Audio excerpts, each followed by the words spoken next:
నిన్న హ్యాపీనెస్లో curry process చెప్పడం మర్చిపోయాను, ఇప్పుడైతే చెప్తాను.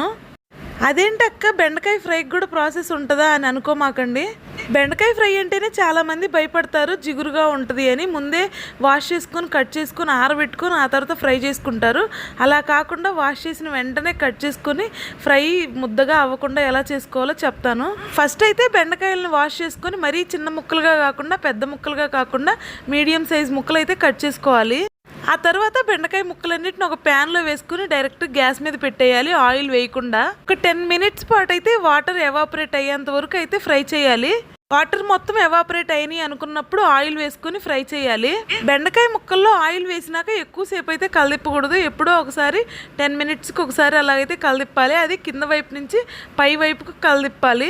గ్యాస్ని మీడియం ఫ్లేమ్లో మాత్రమే పెట్టి ఫ్రై చేయాలి. సగం ఫ్రై అయ్యాక ఉప్పు పసుపు వేసి ఫ్రై చేసి లాస్ట్ అండ్ ఫైనల్లో వెల్లుల్లి కారం వేసి దింపేయాలి.